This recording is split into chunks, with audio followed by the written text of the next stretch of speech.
is on the FS1 lot. And joining us live, Joy, how are you? I'm great, Colin. Sad to not be with you today, but we're figuring it all out. And what a crazy weekend. It was. And I want to start the show, Joy. If you're in your 20s or early 30s, this is hard to picture, but I'll try to paint the picture. If you're in your 20s, you don't remember this probably, but I'll give you an example. College basketball 20 years ago was huge. Guys like Patrick Ewing played 4 years of college. It felt as big as the NBA. I'm not joking. Can you imagine Zion for 4 years at Duke? All the best players came back. Occasionally, leaving early meant you left after your junior year. College basketball was huge 20, 25 years ago. So was boxing. You didn't have every baseball game and every NBA game and every college football game on television. You had much less on television 25 years ago. And the boxing matches felt so huge, and there were 4 or 5 massive, Ollie, Tyson, Sugar Ray Leonard, Hagler, Hearns fights. And 20 years ago, the Raiders games, they all felt huge. They were rivals with the Steelers. They were rivals with Don Shula, the Dolphins. They were rivals with Elway. They were rivals with the new Seahawks. Everybody was their rival.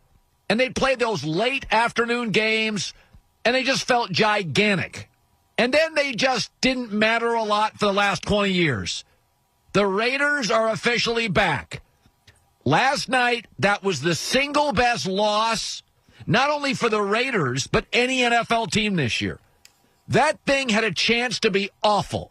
Andy Reid's 18-3 off a bye. The Raiders had beaten them at Arrowhead, and then victory lapped it in their bus. Typical Raiders get cocky and believe their press, and then they show up and get boat raced. No. They outplayed the Chiefs for most of the game. Can't tell you the last time I led a show with a losing football team. But if you're a Raider fan, you should feel great. Derek Carr was humming. That's as good as Derek Carr has ever played. They can run the football. They can go deep. They can eat the clock. It was just, first of all, between Mahomes and Derek Carr, that was the best quarterback matchup. That was a unbelievable showcase of quarterback talent. And the better quarterback won in the final, drive. That's what Patrick Mahomes does. You got to feel great. Kansas City this year, their defense since the end of last year has been better. So against everybody else this year, Kansas City's allowing 17.5 points a game. Against the Raiders this year, they're surrendering 35.5 points. So I watched that game, and I watched Derek Carr, and the reason everybody in America bet the Kansas City Chiefs, the Vegas sports books made a fortune yesterday because all of us had Kansas City. It had Chiefs written all over it. Revenge, Andy Reid off a bye. The Raiders had beaten them. They'd victory lapped it. They're starting to get great press. That had Raider mess all over it. And they played great football. And I got to tell you, I said it last week, John Gruden's my coach of the year. I'll double down on it. I know they're only 6-4, but if the playoffs started today, this is what's interesting. The Steelers in the AFC would be the number 1 seed. They'd get a bye. Kansas City would be the number 2 seed. You know who they'd play? The Raiders. And I got news for you. Andy Reid has no interest playing them again. He'd take Cleveland. He'd take Baltimore getting back into the playoffs. He'd take the sleepy Colts. He would take Buffalo. He'd probably even take Tennessee. So the Raiders are officially back. Derek Carr and John Gruden are in complete and utter harmony. Incredibly impressive.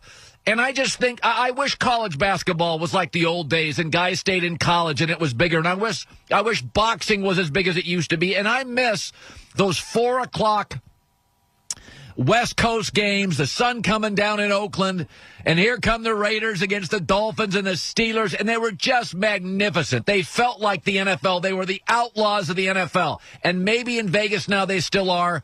But here's Gruden and Derek Carr afterwards. Happy guys for a loss. I couldn't be more proud of our football team. I wouldn't trade any of our players for anybody. The effort that they've given us is tremendous. We've got to eliminate the penalties, and that starts with me. It's the best offense I've ever been a part of, you know. This group is awesome, and I know I say it every week, but we can win in different ways, you know. We can smash them, with the run game, or we can do a shootout. We can do it that way. This felt so much like the Rams-Chiefs. Remember that game that was scheduled for Mexico a couple years ago? They had to come back, play in Los Angeles. The Chiefs lost that game. And it kind of feels like now, a couple years later, the Chiefs can win that game, and it's the Raiders that feel a little bit like the Chiefs. They're not quite ready to win that game yet, but they're really close, and they're about as good as a 6-4 team gets. And Derek Carr, and a lot of you don't like him, he was magnificent. He was absolutely great. And yeah, I know. We know Mahomes is great. That's been established. He's got the Super Bowl. I'll tell you, the NFL has hit a trifecta with Mahomes. He's the three things that matter. He's great, he's heroic, and he's incredibly likable. But what a performance last night. So let's talk about a team I've been critical of, and I still think they're going to go probably 13-3, the Green Bay Packers. But I said on Friday's show, they are the convertible sports car of the NFL. Nobody looks cooler. Nobody's better in better weather. They just scream country club living. But they've never been in a fight and won a fight in their life. So I want to see Green Bay play the Colts in what will be an ugly football game. The Colts are physical. The Colts offensive line is great. They challenge your manhood. And what happened? The Packers looked really good for a half. And then the second half became into a little bit of a fist fight, and Green Bay rolled over. This is why I can't take them seriously. They're going to win out in their schedule. They play a bunch of bad teams. But if you start looking at the numbers in the second half, classic Green Bay, could they run the ball? Nope, 66 yards rushing. Turnovers? Ooh, they got a little uncomfortable. Colts have a pass rush, 4. Time of possession, they got smoked. And it's not Aaron Rodgers' fault. Aaron Rodgers watched the second half. But they went in at halftime. Green Bay led. Everything's rolling. Colts came out, had a 14-play drive, a 10-play drive, and an 8-play drive. Thanks for flying United. And Aaron Rodgers sat in the sidelines and watched the second half. Wasn't on Aaron. I mean, he had a pick. It wasn't Aaron's best game, but Aaron played fine. Aaron played very, very well. But this is what I doubt about him. This is what I doubt. And Green Bay tried to solve this dilemma in their draft. They went and got a running back, a power back, and a blocking tight end, and 3 offensive linemen. They haven't solved it. They remain the convertible sports car of the NFL, and SUVs win in this league once you get to Thanksgiving. And by the way, the Colts got no breaks from the officials. Well, I mean, that series of holding calls, a couple of those, come on, late in the game, you don't call those holding calls. You really don't call those. So, I listen, they're 7-3 right now. Green Bay, I looked at their schedule this morning. They're probably gonna go 13-3, and everybody's gonna fall back in love with them.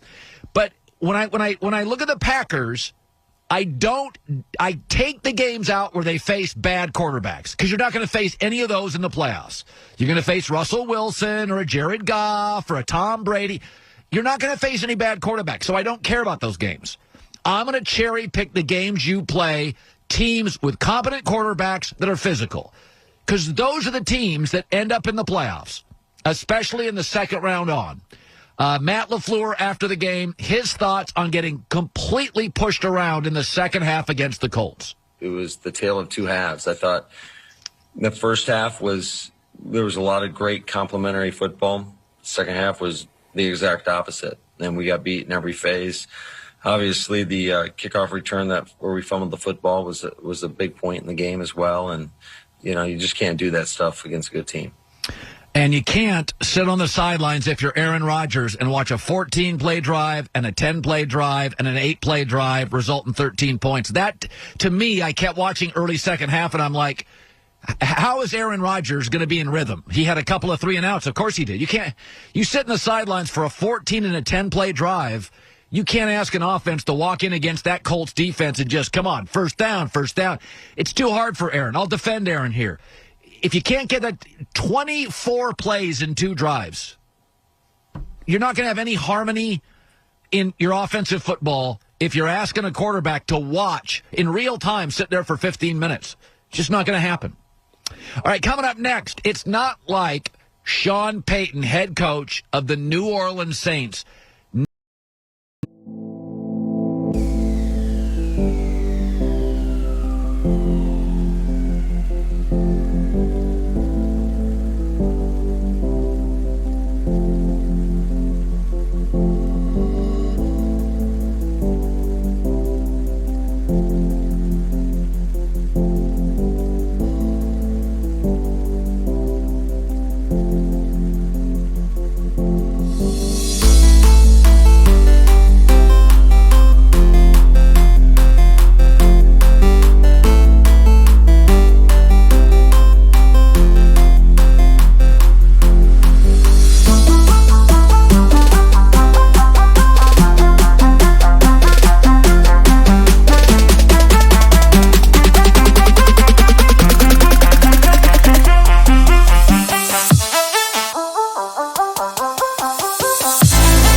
Bye.